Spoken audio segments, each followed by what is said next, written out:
Qui ne me connaissent pas, moi c'est Elliot Sartou. J'ai 22 ans, je suis ceinture marron de jiu-jitsu brésilien.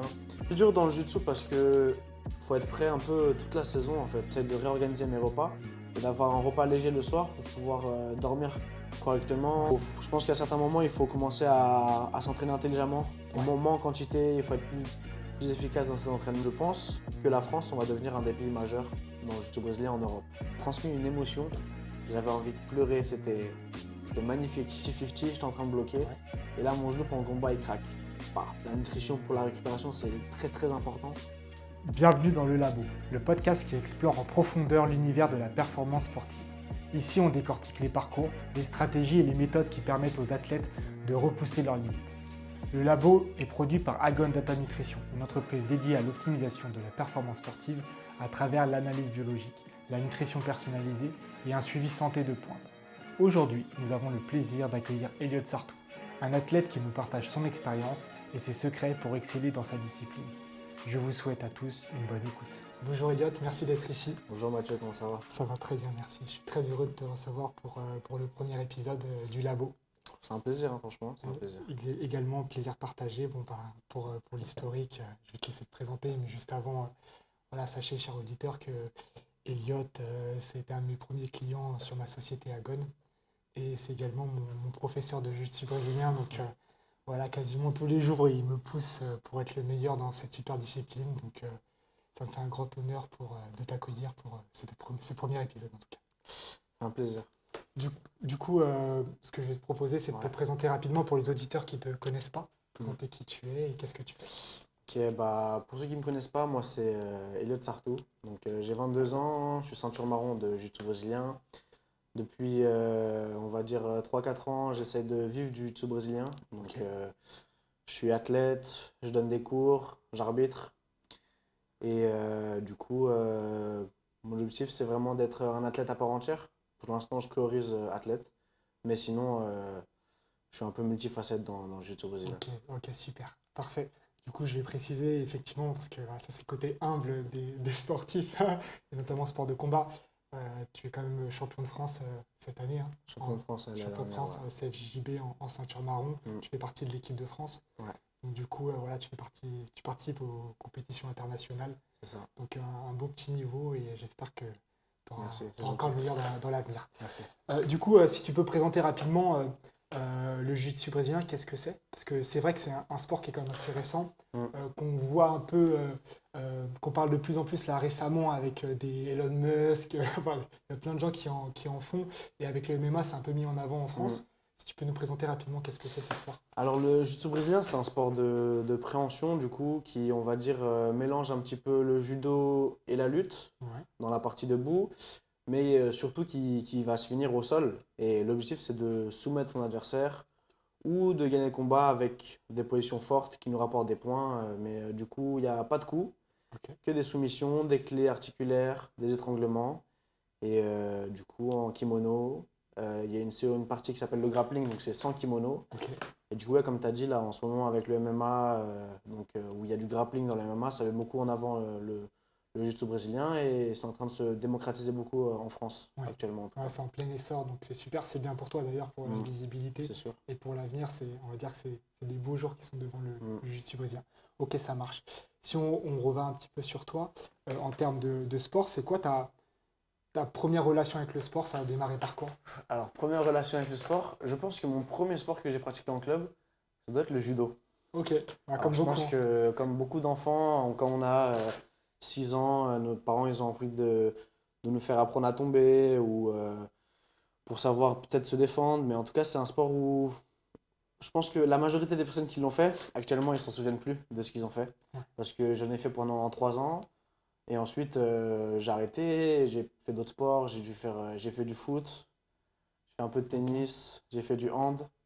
Et ensuite, vers la fin de collège, j'ai commencé le jiu-jitsu brésilien. Ok, d'accord. Donc j'ai toujours été un grand sportif, toujours aimé le sport.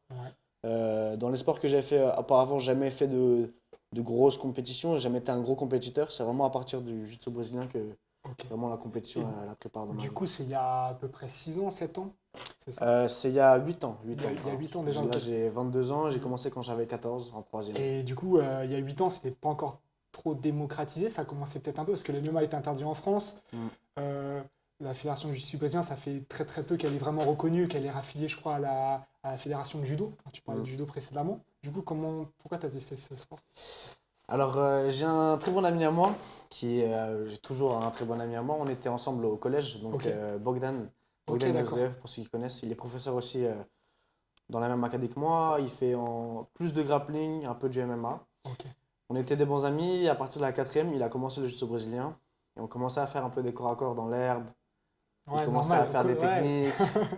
Je Il nous vois mettait très des souplesses, des clés de bras, et nous, on comprenait rien. Et du coup, ça m'a donné envie de commencer le sport. J'ai regardé sur Google, j'ai mis jiu-jitsu brésilien dans la ville où j'étais. Ok. J'ai trouvé un club en septembre de troisième. Je suis allé tester avec un ami à moi. J'ai bien aimé, j'ai accroché, et du coup, ça a commencé comme ça, Et hein. c'est comme ça. Et du coup, quand tu as testé, alors, moi j'ai testé, ça fait faire 2 ans que j'en fais. Tu prends cher au début, ça va ce côté-là, parce que du coup, tu m'as dit que tu faisais pas mal de sports, genre Mm. tennis, foot, etc. Mm. Sport de combat, mais si tu me dis le judo, c'est il y a longtemps, Mm. tu prends cher quand même au début, tu as aimé ce côté-là tout de suite. C'est encore pire pour moi que pour toi qui a commencé à 2 ans, parce que moi, quand j'ai commencé, j'avais 14 ans Ouais, et il n'y avait pas de cours enfant. Donc ok, j'ai ah commencé ouais, direct dans le bain, dans le cours adulte. ok, Donc des fois, je prenais cher, et après, il y a beaucoup de fois aussi, les gens, ils y allaient ouais, doucement, ils me laissaient faire un petit peu. Mais c'est sûr que pendant les 2, 3 premières années, je me faisais souvent oui, passer la garde, tout quoi. mais tu progresses aussi. Mais j'ai toujours gardé ce plaisir à Ok. m'entraîner quand même, et du coup. Et du coup, quand tu as démarré, tu as fait tout de suite les compètes ou justement tu me dis il n'y avait pas de cours enfants, est-ce qu'il y avait des compètes pour enfants pour 15, 16, 17 ans? Il y avait beaucoup de cours enfants, enfin de compétitions pour enfants. Il y a toujours eu beaucoup de compétitions D'accord. pour enfants. La première année, j'ai pas fait de compétition. La deuxième, j'ai commencé un petit peu. Et quand je suis passé bleu juvénile, Ok. donc quand j'avais l'année de mes 16 ans, j'ai commencé à en faire beaucoup, faire plein de petites compètes. Et du coup, c'est à partir de ce moment-là que j'ai commencé à vraiment m'entraîner sérieusement. Oh, ok, d'accord. Et du coup, quand tu dis entraîner sérieusement, c'est combien d'entraînements par semaine? Donc on a dit que c'était l'année de mes 16 ans, je crois que c'était au Ouais. lycée. Ouais. Moi, j'ai essayé de m'entraîner le plus possible. La vérité, j'essayais de m'entraîner tous les jours si je pouvais. C'était Ok. Ah ouais, donc c'était si. vraiment déjà Ouais. mindset Bah, en tous les fait, jours. je me souviens avec Bogdan, on avait un planning et les jours où on faisait rien, comme le mercredi ou le samedi, on essayait de s'entraîner 2 fois. Quand on avait des trous pendant les vacances, on allait s'entraîner partout. C'était vraiment, on était déjà addict de ce Ok. sport et on Ouais. essayait déjà de s'entraîner le plus possible. Avant ça, je m'entraînais, on va dire, peut-être 3 fois par semaine. Ok. Et à partir du moment où j'ai commencé à faire la compétition, j'ai vu qu'il fallait que je m'entraîne beaucoup vraiment pour pouvoir performer. J'ai dû commencer à m'entraîner peut-être 5, 6 fois par semaine en kimono. Et ensuite, j'ai commencé à aller à la salle, etc. Petit à petit, de plus en Oh, plus. oh, ok, ça marche. Et du coup, ça s'est fait comment le passage où tu t'es dit, ah ouais, en fait, c'est plus qu'une passion où je suis piqué, j'ai envie d'en vivre Mm. ou devenir pro. Est-ce que c'était un déclic ou c'est là, par la force des choses, en fait, t'en arrivé? Comment Ça, t'es arrivé ça, à ça cette arrivait conclusion? un peu plus tard parce que même quand j'ai commencé la compétition, je me disais pas, ah, ça va être mon métier. Ok, Donc j'étais un peu en train, on va dire, c'était ma passion, mon loisir que j'aimais beaucoup et j'essayais d'être vraiment le plus fort, mais c'était pas je me disais pas, ah, je vais vivre de ça. C'est ok, plus au moment où, un moment un peu fatidique pour tous les étudiants, le moment en terminale où on doit commencer à s'orienter, on doit commencer à faire des choix, dans quelle école je vais aller, qu'est-ce que je vais faire. C'est à ce moment-là où je me suis dit que fallait que je me dirige vers le sport. ok. Donc je me suis dirigé j'ai commencé STAPS. Ouais. Ensuite, je me suis réorienté parce que j'avais besoin de quelque chose de plus pratique. STAPS, c'était C'est très, très théorique. très théorique pour Ouais. moi. Je ne m'attendais pas à ça et je me suis réorienté, j'ai fait un BPGEPS. Et je dirais que c'est autour de cette période, je me suis dit, il faut que je vive du jiu-jitsu, quoi. Il faut que. Et sinon, je vais devenir fou. Ouais. J'étais déjà trop amoureux de ce sport. La période Covid, elle m'a rendu encore plus amoureux parce qu'on faisait on se levait à 6 heures du matin, on mettait des tapis dans des parcs pour être un peu en secret, s'entraîner en secret, c'était Ouais. marrant. Ok. C'était marrant. Ouais, donc du coup, donc tu dis BPGEPS. BPGEPS, c'est pour être aussi coach-entraîneur, c'est ça? C'est ça, moi j'ai fait un BPGEPS qui est un peu général, Ouais. APT, donc activité physique pour tous. Ouais. Donc en gros, c'est éducateur sportif. Je peux donner des cours dans tous les sports, Ah, ok. très Ok. général. Donc déjà, en fait, dès à la réflexion de sortie de terminale, en gros, qu'est-ce que tu veux faire de ta vie? Ouais. L'idée, c'était de continuer le sport Ouais. et en parallèle d'être peut-être préparateur physique ou coach ou ce genre de C'est choses, ça.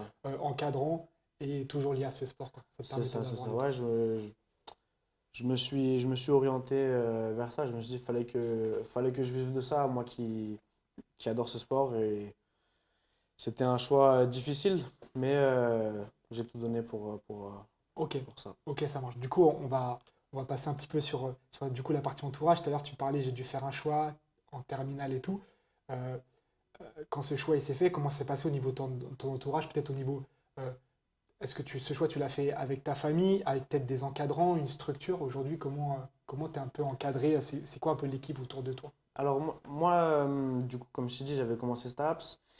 Et ensuite, je me posais beaucoup de questions. Il y avait mes parents, du coup, les parents, toujours, ils veulent toujours le meilleur pour Ouais, leurs enfants. Ils ont toujours envie de ils sont faire les inquiets. meilleures Ouais, ouais, écoles, ouais, faire tout les à fait. meilleures Ouais. études pour leur octroyer une sécurité.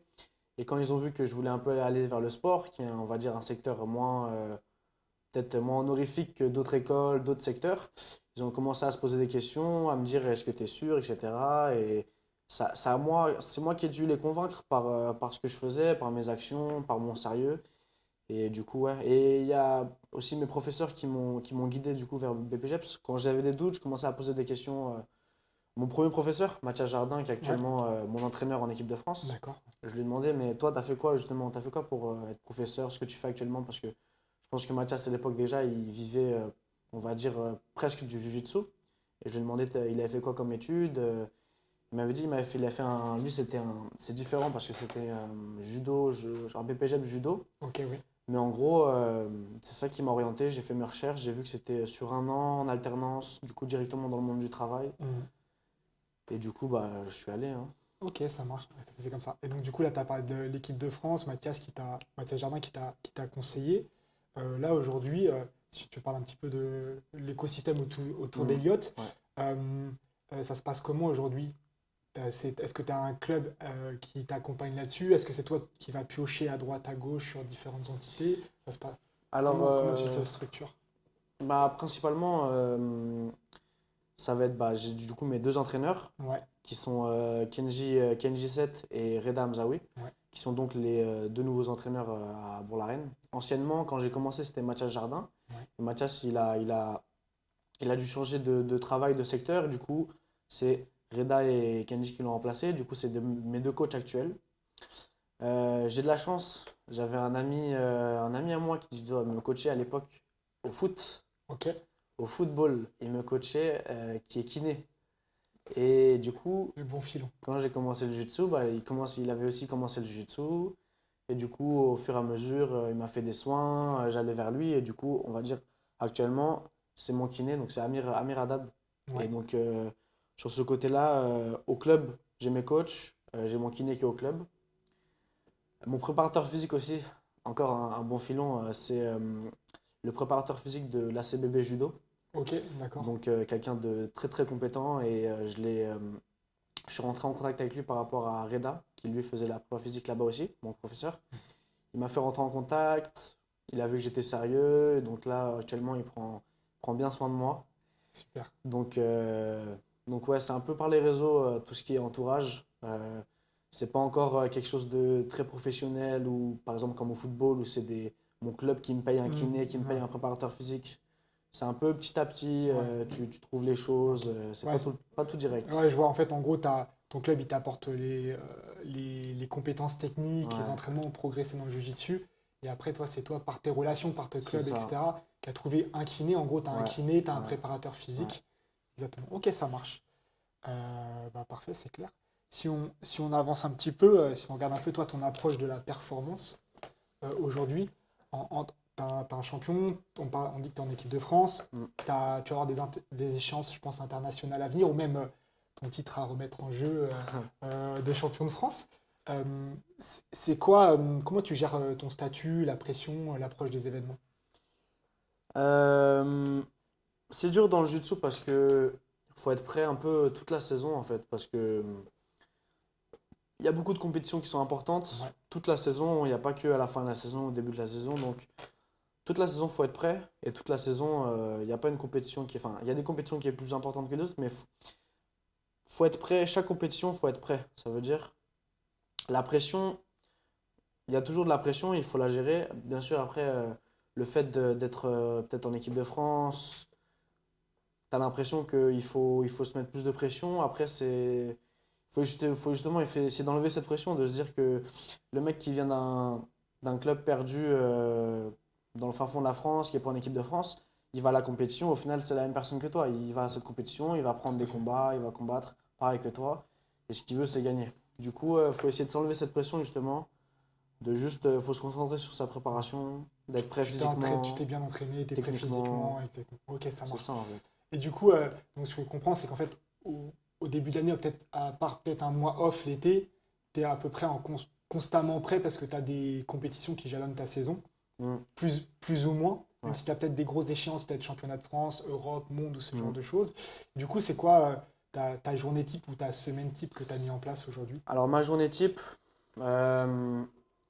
journée type, c'est je me lève le matin autour de 8 heures.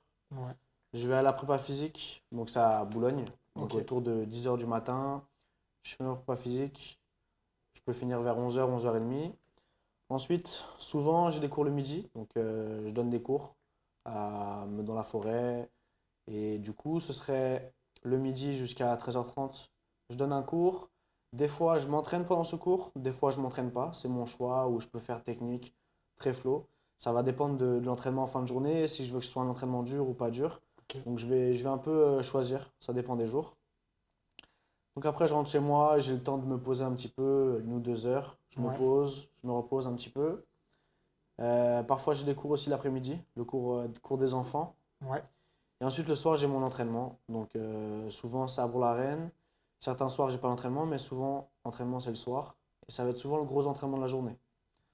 Du coup, jusqu'à 22 heures, l'entraînement. Je rentre à 23 heures, je me couche à minuit. Et on repart pour les 5 jours de la semaine comme ça. ok. Ok. Ouais, donc c'est bien chargé au final. Tu as prépa physique le matin, Mm, des fois un entraînement technique léger le midi et mm. gros entraînement le soir. Ouais, Et entre-temps, on va dire repos, nutrition, quoi, ouais, pour c'est bien ça, c'est récupérer. ça, c'est ça. Ok, ça marche. Et donc, du coup, c'est clair. Si on avance un peu justement sur le petit point nutrition, Ouais. euh, bah justement, on avait discuté ensemble, on avançait ensemble via Agon Mm, pour t'aider à te structurer sur la ouais. partie plan nutritionnel. Tu as réalisé des analyses avec nous. C'est quoi tes plus grandes découvertes suite aux analyses et les plans qui ont été mis en place? Qu'est-ce que ça a été et quels impacts tu as pu avoir derrière? Bah, ce que j'ai appris le plus, c'est surtout au niveau nutritionnel, surtout l'organisation en fait. Ouais, Parce que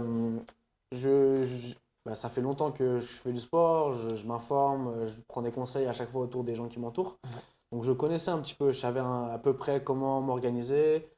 Mais c'est vrai que quand j'ai eu un plan nutritionnel, je me suis rendu compte que je faisais tout ça, mais des fois pas dans le bon ordre, en fait. Ça veut dire par exemple, là vu que moi je rentre tard le soir, actuellement je mange pas beaucoup le soir, j'ai un changement de programme, j'essaie de réorganiser mes repas et d'avoir un repas léger le soir pour pouvoir dormir ouais. correctement. Et ça c'est quelque chose qui a beaucoup changé mon sommeil. C'est très dur de rentrer à 23 heures, tu viens de sortir de Après l'entraînement. l'entraînement, c'est Après dur. Ouais, l'entraînement, après l'entraînement, c'est ton très corps il dur. est fatigué, tu arrives à minuit, tu veux te coucher, des fois tu dors pas. Et Mm. surtout avec la digestion qui commence et tu as mangé beaucoup. Donc surtout l'organisation, d'essayer d'organiser ses repas, ensuite les quantités aussi bien sûr. Euh, les quantités, c'est important de bien calibrer. Et du coup, j'avais beaucoup de connaissances, mais je savais pas comment les organiser. Ouais. Et avec un bon diététicien, tu réussis du coup, à te calibrer un petit peu. Et maintenant que j'ai ça, je pense que je suis beaucoup plus efficient sur mes repas, sur ma nutrition. Donc, Ok, ouais, tout à fait. Et effectivement, on rebondit, t'es un sportif, tu fais partie des rares, hein, parce que je pense que tu as été toujours autodidacte, mm, mais sur la nutrition, tu étais déjà quand même très carré, hein. ça va. Euh, Tu mangeais de façon déjà très très bien, plutôt saine. C'était plutôt effectivement sur de la programmation, de l'organisation, ce genre de choses. Tu te complémentais déjà. Aujourd'hui, tu te complémentes sur quoi? C'est quoi que tu as mis en place, on va dire, tes gros tips nutrition, c'est comment ça se répartit? Alors, moi, niveau complémentation, donc je complémente avec de la whey, de la protéine. Ouais, C'est difficile avec un planning chargé de faire autant de repas pour avoir Un apport en protéines un apport en protéines suffisant. De la créatine. Ouais. Forcément, je pense que c'est obligatoire pour tous les athlètes qui s'entraînent beaucoup. Mhm. Et par rapport justement, j'avais fait une analyse sanguine et j'ai essayé de voir justement par rapport à cette analyse les carences que j'avais. Donc actuellement, je consomme des oméga 3 parce que j'avais une carence du coup en oméga 3 que j'ai pu voir avec cette analyse. Et aussi des compléments que j'utilise déjà avant, du zinc, magnésium. Ouais, des minéraux Exactement. qui sont nécessaires. Ouais, ok, super. Exactement. Ça marche. Et la question, c'est par rapport à toi, justement, si on switch un peu maintenant sur la partie santé, récupération, tu soumets ton corps à de dures épreuves, entraînement physique, jiu-jitsu, c'est quand même assez violent, brutal, tu te fatigues, tu as la prépa physique. C'est quoi pour toi les aspects les plus importants pour prendre soin de ta santé, pour bien récupérer? C'est quoi en gros tes piliers par rapport à ça? Moi, je m'impose des jours de repos dans la semaine. Ok. Ça m'est arrivé à une certaine époque où je m'entraînais tous les jours. Et ensuite, j'allais en compétition, je revenais le lundi et je m'entraînais déjà, je me réentraînais. Et en fait, ça a cassé toute ma semaine. Dès le début de la semaine, j'étais déjà fatigué, j'avais pas réussi à récupérer. Mes entraînements, c'était moins efficace, j'avais moins d'énergie. Et heureusement, durant cette période, j'ai pas eu beaucoup de blessures très importantes. Mais je pense qu'actuellement, sur la durée, c'est pas quelque chose qui marche. Du coup, j'essaie de m'imposer toujours un jour de repos, voire deux, le week-end, du coup samedi, dimanche. Souvent, samedi, je fais un jour tranquille, petit entraînement technique, voire une petite prépa physique doucement, tu vois. Ok. Et le dimanche, j'essaye off totalement. Donc, pour vraiment essayer de récupérer, quoi. Ok, ouais, donc ça marche. Donc du coup, effectivement, c'est te garder, tu cherches à te garder des jours vraiment de repos, tu fais rien. Parce qu'on en voit des jeunes, c'est tous les jours entraînement à fond, à fond. Toi, ça y est, t'as passé un peu ce step où tu sais qu'il faut que ton corps il se repose de temps en temps, quoi. Après, si on parle de jiu-jitsu, je pense qu'il y a une certaine période où il faut vraiment s'entraîner. Il faut emmagasiner de la technique, en fait, de la technique. Quand tu es ceinture bleue, moi, quand j'étais ceinture bleue, je m'entraînais, mais tout le temps, plus que je pouvais. Parce que j'étais encore déjà au lycée, donc dès que je pouvais m'entraîner, je m'entraînais. J'avais pas le rythme actuel que j'ai aujourd'hui. Mais à partir d'un moment, le jiu-jitsu, c'est très mauvais pour le corps. Enfin, on a les genoux défoncés, les articulations. Je pense qu'à certains moments, il faut commencer à s'entraîner intelligemment. Et moins en quantité, il faut être plus efficace dans ses entraînements. Donc, je pense que moi, j'ai déjà atteint un stade où j'ai pas besoin de m'entraîner tous les jours. Je peux prendre un jour de repos, voire 2 jours de repos. Déjà que je m'entraîne correctement. Oui, tout à Mais fait. j'ai plus besoin d'avoir un volume très très élevé d'entraînement. J'ai besoin d'avoir un entraînement correct, mais C'est plutôt la qualité d'entraînement qui est importante. sur la longueur. Il faut tenir toute l'année en fait. Ouais, Parce que si tu t'entraînes beaucoup pendant 3 mois et que après, juste avant les Europes, tu te blesses, ou tu t'entraînes pendant les 7 mois de l'année et les Worlds et les Championnats de France, c'est à la fin d'année. Si tu tiens pas toute la saison et que boum, tu te blesses avant, comme moi l'année dernière, Ouais, ouais. et Oui, les Worlds et les France, tu les fais blesser et du coup, tu n'es pas au max. t'es Du coup, pas à 100% de tes capacités. faut essayer de gérer, de gérer ça. Donc, du coup, c'est ça. Donc, ce que tu as inclus, c'est un peu de repos dans ta semaine ou tes jours où tu vas être très léger off. Ouais. Une meilleure nutrition, du coup, pour bien apporter le bon carburant pour ton corps. Et tu as parlé tout à l'heure du sommeil aussi. Et c'est ça aussi, ça va être le sommeil, du coup, le soir, te coucher plus léger au niveau digestion, plus tôt pour bien avoir tes heures de sommeil. Ouais, j'essaie toujours de me coucher le plus tôt possible. C'est difficile hein, avec le corps qui est encore chaud. Si tu... Mais du coup, avec un repas plus léger, ça m'aide un petit peu. J'essaie de me lever à 8 heures, donc si je peux me coucher à minuit, c'est parfait. Ouais. Après, souvent, je dépasse un petit peu, mais du coup, j'essaie toujours d'avoir 8 heures de sommeil, petite sieste dans la journée. Tu fais Si je suis justement, fatigué. c'était ma question que j'allais te poser. Tu fais quand même, t'arrives à te faire une petite sieste dans la journée, quoi. J'essaie de me faire une petite micro-sieste, 25 minutes, 30 minutes. Ouais, c'est bien. Enfin, de toute façon, je crois que j'avais lu 2-3 trucs, études. 10-20 minutes, c'est pas mal. Sinon, après, il faut aller tout de suite sur 1 heure et demie, un cycle complet, quoi, c'est ça. Vaut mieux faire des petites siestes, même 10 minutes, fermer les yeux, ça repose. Ouais, tu sens que pour toi, c'est bénéfique, ça te remet un coup de peps. Ok, ça marche. Du coup, petite caution, petite question. Est-ce que tu as déjà tenté des trucs un peu plus originaux sur ta récup, sur ta santé? Je sais que j'ai vu des stories où tu prends des bains glacés ou ce genre de choses. C'est des trucs que tu fais. T'as testé ou que tu fais régulièrement en plus? Alors, bain glacé, je le fais régulièrement. Alors, à ma prépa physique, il y a un bain Ok, donc en fait, c'est ton préparateur physique Ouais, qui à donne ma ça. prépa physique, il y a un sauna et un bain. Ok, Et du coup, j'essaie de faire 2 fois par semaine. ok. Les jours où je fais un peu de cardio, endurance de force. J'essaie de faire, quand j'ai le temps, j'essaie de faire un petit cycle sauna, bain froid, sauna, bain froid, tu vois. Ok. Je Et, pense que et ça 2 fois par semaine quand même. j'essaie de le Ah, c'est faire. bien. Après, quand je suis pressé par le temps, j'ai pas le temps, mais j'essaie des fois de le faire. Même la dernière fois, j'étais allé aussi dans un bain avec Bogdan. On était dans un bain pour faire une petite journée de récupération, sauna, bain froid, pour se relâcher un petit peu. Ouais. Tu sens que ça fait du bien, ça, ce genre de choses? Moi, je pense que ça relâche pas mal. Avec en fait, le mélange chaleur et froid, ça fait du bien. Même tu rentres, franchement, quand je rentre le Ouais, soir, je me ouais. pose, j'allais dormir, je suis bien, je dors tôt. Ok, ça marche. Je Ouais. pense que Tu c'est sens une que c'est bonne bénéfique. chose. Ok, ok, ça marche. Très bien. Là, j'ai pas trop d'autres questions, sauf s'il y a des choses que tu veux ajouter sur ta préparation, mais c'est plutôt clair. Toute ta préparation, encore une fois, la question, c'est ton préparateur physique hein, qui a mis ça en place Ouais. en concordance. Hein, vous avez discuté pour Mm. mettre ça en place. Et la partie nutrition, bah, c'est Felipe. Tu as mis en relation avec Mm. Felipe Medeiros qui a mis ton plan et là Ouais. que tu appliques. Cette partie d'analyse de santé que tu avais fait d'analyse, c'est des choses que tu vas refaire régulièrement. Moi, franchement, c'est intéressant pour voir comment aussi tu évolues parce que si tu le fais une fois et que tu le refais pas, c'est moins intéressant. Moi, j'aimerais bien le refaire peut-être 2 fois par an pour Ouais. voir comment j'évolue début de saison, mi-saison. Donc,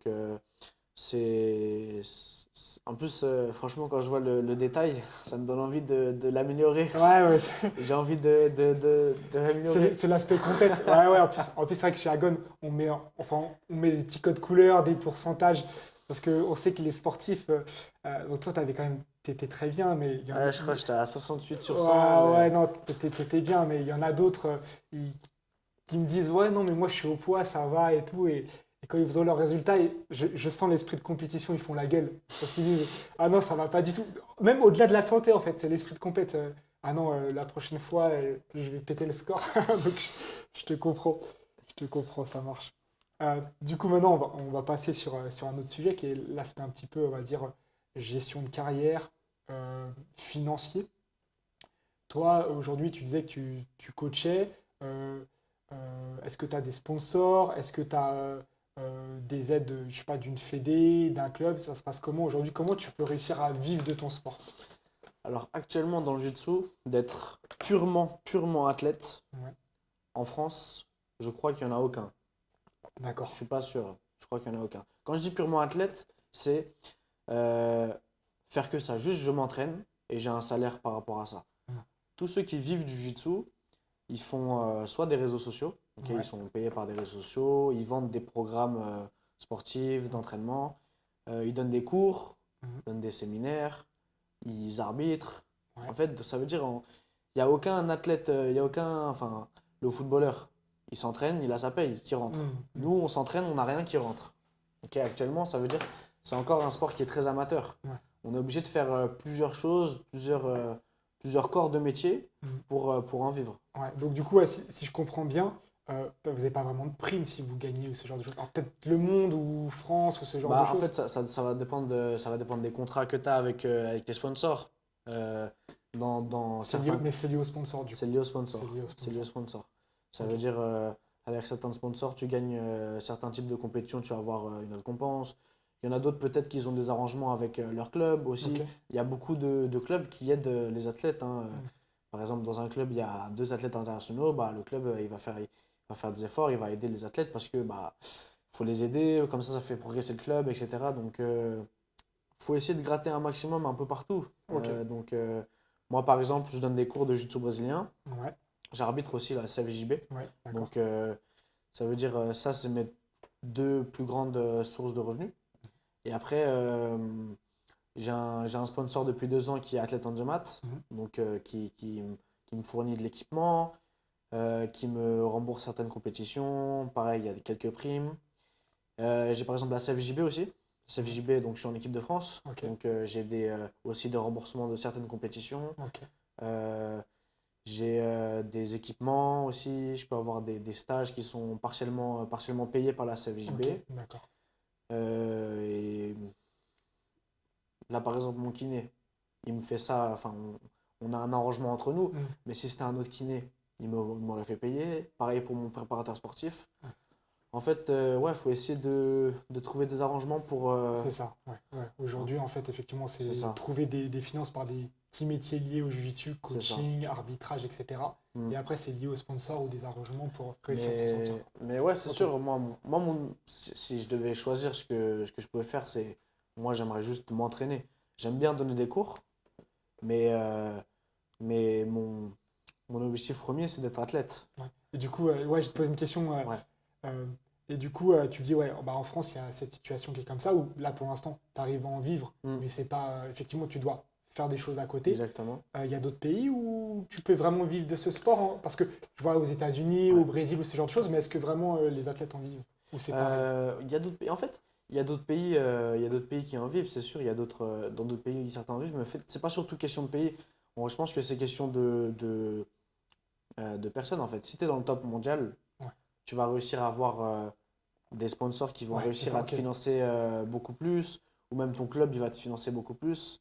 C'est comme un judoka. Un judoka, il est professionnel, il est en première div.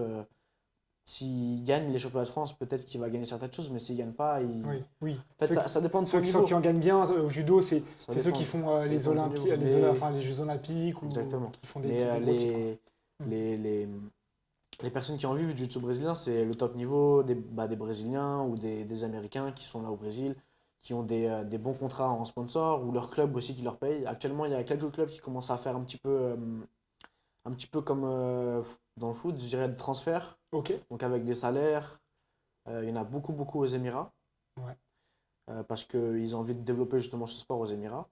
Et au Brésil, il y a quelques clubs, Fratres, Dreamart, qui commencent à débaucher des gens pour leur donner des avantages, des salaires, etc. Donc ça commence petit à petit, mais c'est vraiment le début. En France, pour l'instant, c'est loin de là. Et du coup, toi, comment tu te projettes par rapport à ça? Est-ce que tu te dis, effectivement, ça va continuer de se développer en France, je reste sur ce mode de fonctionnement et on verra ce qu'il y a. Enfin, voilà, c'est comment tu te projettes par rapport à ça et c'est quoi tes objectifs aussi, même en termes de niveau de compétition, quoi. Moi, je pense que je suis en train de voir de la France, l'expansion du jiu-jitsu en France, elle est énorme. En fait, chaque année, les clubs ils se remplissent de plus en plus. Il y a de plus en plus de visibilité. Tous les sports de combat en général sont en train de se développer. Donc, moi, je pense que la France, on va devenir un des pays majeurs dans le jiu-jitsu brésilien en Europe. Je pense dans quelques années. Pas tout de suite parce qu'on est encore peut-être en retard au niveau des gros compétiteurs internationaux. On va dire que dans d'autres pays, il y a des gros compétiteurs internationaux et pas encore en France. Il manque ce porte-drapeau en fait, qui pète à l'international, qui fait une vraie lumière. Mais en fait, on a la CFJB qui est en train de faire un travail énorme. Tout à fait. Et je le vois de plus en plus, la qualité des compétitions. Moi, quand j'arbitre, je vois des juvéniles bleus. Oh là là, si eux, ils continuent jusqu'à ceinture noire, ils vont faire un carnage. Ils vont faire un carnage. Parce que plus tu commences jeune, plus tu as la possibilité comme il y a une réelle telle... Parce que Jiu-Jitsu brésilien, tu en as pas parlé, mais c'est comme les échecs, en fait. Il y a une dimension technique et d'ouverture de jeu où tu domines. Enfin, il y a toujours le contre du contre du contre du contre. Et puis tu commences jeune, et puis tu as cette réflexion technique dedans, quoi. Donc, tu vois, à l'époque, il y a peut-être 10 ans, ceux qui gagnaient les compétitions en ceinture de couleur, c'était des gens, ils avaient passé 25 ans, tu vois. C'était des gens qui avaient la force de l'âge, qui étaient bons techniquement, et du coup, ils gagnaient. Et là, je vois de plus en plus de personnes, de jeunes, quoi, de jeunes qui ont la vingtaine, ça fait longtemps qu'ils font du jiu-jitsu, ça veut dire qu'ils ont un grand potentiel. Et du coup, je pense que le niveau, il va beaucoup monter dans quelques années. Donc, pour revenir sur ta question, j'ai un peu dévié. Ouais, pas de souci, t'inquiète. Moi, je fais confiance au développement en France. Je pense que j'ai aussi ma part à prouver. Maintenant, actuellement, je trouve que j'ai grandi dans mon jiu-jitsu. Maintenant, il faut que j'aille gagner les grosses compétitions pour prouver, pour justement avoir tous les avantages qu'un compétiteur de haut niveau, du top mondial, a. Donc, il faut juste que j'aille gagner. Maintenant, c'est continuer ce que tu as mis en place là. C'est tout. Il y a que ça à faire. Continuer ce que tu as mis en place, travailler et gagner les prochaines compétitions. C'est ce que je te souhaite en tout cas. Merci. On part sur les bilans, etc. est-ce que tu aurais, petite question amusante, est-ce que tu aurais un meilleur souvenir dans le jiu-jitsu et c'est quoi ton truc meilleur souvenir ou qui t'a le plus marqué, tu vois? Bah, franchement, c'est marrant parce que dans le jiu-jitsu, je pense que c'est un sport individuel, Ouais. mais on est vraiment Une famille, une quoi. famille, un Ouais. club, une équipe. Je pense que peut-être c'est parce que j'ai pas encore gagné de grands titres majeurs, mais mon meilleur souvenir, ça a toujours été quand mes amis ils ont gagné. Ok, ah, c'est cool ça. Par exemple, j'ai mon professeur qui avait Kenji, Ouais. qui avait gagné les Europes, et il m'avait transmis une émotion. J'avais envie de pleurer, c'était magnifique. Pareil, j'avais un ami à moi, on était parti au World Pro ensemble. Mhm. Ah, j'avais perdu en quart de finale, j'étais dégoûté. J'étais fin de vie. Et lui, il continue à avancer dans le tournoi, il continue à avancer dans le tournoi, et il arrive en finale. Il avait besoin d'un coach, donc moi je rentre en tant que coach. Tu vois, Ok. c'est la finale des World Pro, c'était Ok. Younes Benali. Ok, ça marche. Et je rentre en tant que coach et il gagne. Et pareil, une émotion incroyable. En fait, c'est fou d'avoir autant d'émotions. J'ai eu plus d'émotions quand j'ai vu des amis à moi gagner, enfin des amis, c'est des frères, enfin, Ouais. des amis à moi gagner, que quand moi j'ai gagné les France ou quand j'ai gagné une compétition. Donc pour l'instant, on va dire Ah, quand ouais, c'est super beau parce que ça montre que voilà, même si c'est un sport ouais, individuel, vous avez vraiment cet esprit, vous vous entraînez ensemble, vous combattez tout le temps ensemble ouais. et que du coup, t'es Non, pas. c'est la famille, c'est Ok. vraiment la famille. Mais quand je gagnerai les Worlds, je changerai ça et je dirais que ce Ou peut-être sera. c'est les autres gens que j'inviterai, les plus jeunes dans le Jiu-Jitsu, à cette émission qui me diront ouais, c'est quand Elliot, il a été champion du monde. C'est ce que je te souhaite, mais tu transmettras les émotions. Ok. Et le pire souvenir, c'est quoi le truc le plus dur dans le Jiu-Jitsu qui, qui. Ouais, le truc le plus dur pour toi. Alors, peut-être pas un souvenir précis, mais le truc qui t'emmerde le plus, quoi. Enfin, si ça peut être la prépa physique, enfin. Bah, je veux dire deux trucs. Je veux dire ce que j'aime le moins dans cette partie, on va dire, d'athlète, et un souvenir relou. Vas-y, parfait. Ce que j'aime le moins, c'est la prépa physique. Mais heureusement, actuellement, je le fais du coup avec un groupe du coup de judoka. Ok. Et du coup, c'est un peu plus motivant de le faire avec T'es des pas seul. gens, Ouais. t'es pas seul, il y a des gens qui te regardent, du coup, tu peux pas décharger la barre, faire une séance mytho. Donc, c'est motivant un petit peu, mais c'est vraiment la chose qui me motive le moins. C'est pas ce que j'aime faire, Mm. mais je sais que je dois le faire. Et du coup, en fait, je prends du plaisir à le faire, mais avant de le faire, j'ai pas envie de le faire. C'est toi qui fais ça le matin, peut-être. Au moins, c'est réglé. Comme ça, c'est fait. C'est exactement ça, je comprends. Je comprends. Et pire souvenir, bah, je vais dire le pire souvenir qui était, on va dire, proche dans le temps. J'étais à un grand slam à Rome, du coup, l'année dernière en avril. Ouais. Je combats, j'arrive en demi-finale, je suis en train de gagner et il y a une position un peu compliquée. J'étais en 50-50, j'étais en train de bloquer. Ouais. Et là, mon genou pendant le combat, il craque. Pas, pas, pas, pas, pas, pas, d'un coup. Je suis obligé de céder la position. À cause de ça, je perds le combat. Et du coup, je sors, je vais dans le tableau des repêchages. Donc là, je sais qu'il y a un truc à péter. Mais je suis encore chaud, du coup, je le sens pas trop. Je me Ok. pose des questions, est-ce que je fais le repêchage, je fais pas le repêchage? Et je me dis, vas-y, c'est bon, on y va, je vais me bagarrer. Et en plus, il y avait un peu d'argent à la clé si j'arrivais à faire troisième. Je vais au repêchage, je gagne mon premier combat, je perds mon deuxième combat. Du coup, petite finale. Du coup, je finis quatrième. Pas de médaille, pas d'argent, rien. Et en plus, je repars avec une blessure. Avec une blessure, c'était entorse, c'est ça? T'avais une petite entorse? J'avais une grosse entorse ligament externe, j'avais des contusions, un épanchement énorme.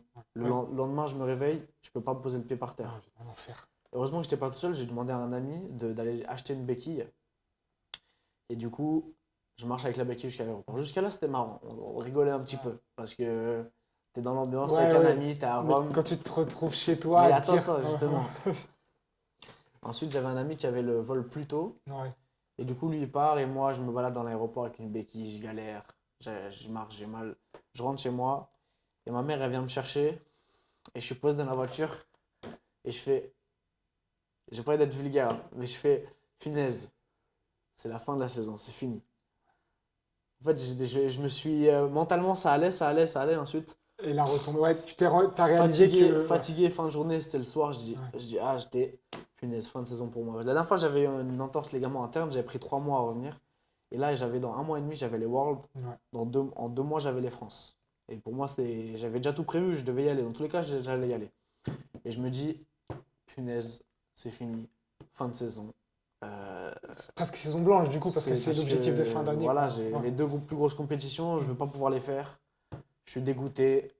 Et du coup, je rentre chez moi, c'était le pire moment, je crois, de la saison dernière. Ouais. Heureusement, ça s'est pas trop mal fini. Parce que du coup, c'est quand on a commencé le suivi que je t'ai mis en relation avec Felipe, qui a mis le plan, etc. Exactement, ouais. Plus, je pense, une bonne récupération, un bon repos avec ton préparateur physique. Tu as pu au final participer à ces deux compétitions. Ouais, en fait, c'est. Même si tu n'étais pas à 100%, comme tu disais. C'est un peu un des côtés du sportif. Il faut savoir rebondir, prendre le meilleur de chaque situation. Du coup, je me suis réveillé le lendemain. Ça allait un peu mieux. Du coup, je me suis dit, bon, dans tous les cas, je vais le faire. On va se mettre un plan, on va forcer sur la blessure, on va continuer à s'entraîner. Enfin, on va faire une bonne récupération. Et je me suis dit, qu'est-ce que je peux faire en plus que je ne fais pas maintenant? Qu'est-ce que je peux encore optimiser pour revenir encore plus fort? Qu'est-ce que je peux faire? Et je me suis dit, tiens, mon collègue que j'entraîne, il avait un plan, nutrition. Moi, j'ai besoin de récupérer. La nutrition pour la récupération, c'est très très important. Et du coup, voilà, je suis parti avec mon kiné, on a fait des séances, j'ai fait des analyses. Non, les analyses, c'était après, mais j'ai commencé le plan nutritionnel. Tout de suite, ouais. J'ai commencé le plan nutritionnel tout de suite. Donc, j'ai suivi un plan, je suivais vraiment tout à la lettre. J'étais très très motivé. Et ensuite, j'ai réussi à combattre au World. Malheureusement, j'ai pris un gars solide, j'ai perdu. Au France, j'ai gagné ma catégorie, ensuite 2 semaines plus tard, et j'ai fait le deuxième à l'absolute. L'absolute, pour ceux qui ne savent pas, c'est en gros, quand tu gagnes ta catégorie, tu as le droit de concourir sur la hors catégorie. Ouais, donc c'est les 3 premiers, c'est ça, de chaque catégorie. C'est ça, chaque personne qui arrive sur le podium peut venir s'inscrire à l'absolute. Tu fais quand même deuxième, du coup, c'est bien. Du coup, ouais, j'avais bien combattu au France. J'étais un peu déçu parce que je cherche toujours le meilleur. T'es un champion. Moi, j'avais l'impression que j'avais perdu ma compétition quand j'ai perdu à l'absolute. Mais du coup, ouais, après, j'ai vraiment pris une bonne pause pour bien faire récupérer mon genou parce que j'avais quand même forcé un peu dessus, tu vois, pour revenir vite. Mais du coup, ouais. Après, c'était l'été qui arrivait, de toute façon, tu as pu justement. Il y avait une période un peu creuse, du coup, j'en ai profité. Ok, super, ça marche. Et du coup, on va arriver sur la fin de l'entretien. Déjà, merci à toi. Si tu avais un mot peut-être que tu pourrais dire à un jeune là qui nous écoute, qui veut se lancer dans le jiu-jitsu de façon peut-être professionnelle ou faire de la compétition, c'est quoi le conseil que tu lui donnerais aujourd'hui? Alors, ou dans les sports de combat, hein, peut-être en général, parce que l'approche est souvent un peu la même. Un seul mot, j'en ai pas, mais bon, je vais te faire une phrase. Tu peux faire une longue phrase, même, il n'y a pas de souci. Je pense qu'il faut être réaliste, faut se donner les moyens. C'est pas juste en s'entraînant dur que vous allez devenir des compétiteurs. Faut réussir à comprendre le sport, faut réussir à comprendre comment s'entraîner, il faut bien s'entourer, il faut travailler sérieusement, il faut travailler dur, il faut faire beaucoup, beaucoup de sacrifices. Ouais. Donc, si vous voulez vous lancer, il faut y aller à fond, il ne faut pas y aller à moitié. Ouais. Donc, voilà, il faut plonger. Il faut plonger les 2 mains les premières, la tête la première. En tout cas, tu ne regrettes pas, tu kiffes. Non, c'est ça qui est beau. Il faut parier sur soi-même. Ouais, tu paries sur toi-même. Ouais, comme tu dis, plonger, y aller à fond, mais y aller à fond, comme je disais, pas bêtement, savoir s'entourer, se former sans cadrer. Exactement. Pour pas se péter. Ok, super. Et du coup, le dernier mot, c'est quoi s'il y a un truc qui te motive, toi, tous les jours pour te dépasser, pour avancer dans ta carrière, c'est quoi qui te drive aujourd'hui? Parce que tu peux me dire n'importe quoi. Hein. Non, je sais. Moi, j'ai envie de rendre fier les gens qui m'entourent. J'ai envie de rendre fier mes professeurs. Ouais. J'ai envie de rendre fier mes parents. Okay. Et j'ai envie un peu de me rendre fier moi-même, quoi. Je me suis lancé dans le truc, j'ai envie de me dire que ouais, j'ai réussi. Okay, super. Mais ouais, j'ai envie de représenter mon club, mon pays. Super. Donc c'est un peu ça. Parfait, je te souhaite le meilleur en tout cas. Merci. Si, juste un petit mot, on le mettra en commentaire, mais si on peut te suivre sur les réseaux, te donner de la force. Ouais, vous pouvez me suivre sur Instagram. Ouais, principalement. Sur Instagram principalement. Et puis venir t'encourager aux prochaines compétitions. Ouais, venez vous encourager, venez vous entraîner. Ouais. À Meudon-la-Forêt, Bilbakis, venez vous entraîner à Bourg-la-Reine. Avec plaisir, vous passez, c'est toujours un plaisir. Super. On pourra tourner avec toi du coup. Bien sûr. Il est fort, attention. Merci à toi, Elliot. Et merci puis à toi, Mathieu. Peut-être à une prochaine pour un prochain entretien un peu plus technique sur un point particulier. Avec plaisir. Merci à toi, bonne journée. Ciao. Si vous êtes encore là, c'est que vous avez sûrement apprécié cet épisode. Alors n'hésitez pas à suivre notre invité sur les réseaux sociaux. Vous trouverez tous les liens en descriptif. Et si vous voulez en savoir plus sur l'optimisation de la performance, la nutrition personnalisée et notre approche unique, rendez-vous sur le site d'Agon Data Nutrition. À très bientôt pour un nouvel épisode du Labo. Et cut.